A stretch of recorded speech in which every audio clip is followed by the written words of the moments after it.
Hello mga kaayon spec. Good day. Karong higayon naanap pud ta diri sa sa Barangay City Heights sa General Santos City sa Villahermosa. No kay natay isa ka higala mo naka-testify siya, no naka-experience siya sa ayon spec. Ato siyang interviewon. Kinsa imong pangalan gang? Francis Baclay, Francis Baslot. Pila imong edad?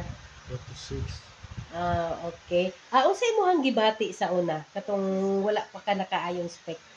Katututo ng galingan. Diri na ibukol. Unsa siya kadako nga bukol? Mga unsa siya kakuan ma'am? Mga ingon ana siya. Tapos nagsuot ka og ayon spec, Hindi mo na kay katul. dili na siya biana nagkatul siya ato daw tan-awon gang. So diri siya dapit nagbukol. Diri ma'am?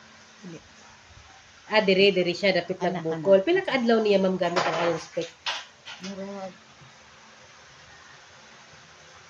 Pagikan lang nimo sa trabaho no, imo siyang gipagamit. Unsang oras ka nagakuan ma'am sa trabaho? Alas 5. Sumonit siya ang mama niya na siya nakatestify gud siya. Nakatestify siya sa ayon spec karon tungod sa iyaha nga anak pod. So padayon lang no, kay naa namang gud kara gani dapat 8 to 10 hours gud na siya gamiton para na makita gud nimo, recommended man na siya. Pero ikaw gipagamit ka after sa work sa imong mama, nakita gud kag amazing gud do, wala siya nangatol. Okay. Thank you kaayo. Ikaw ma'am na kay may istorya ma'am sa imuhang kuan pod, sa imuhang mata.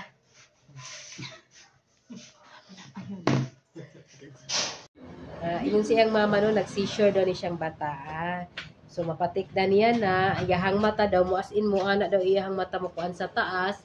Tapos pagka gamit ng iron spec, wala na niya na matikdan nga nagingon ato ang iyahang mata.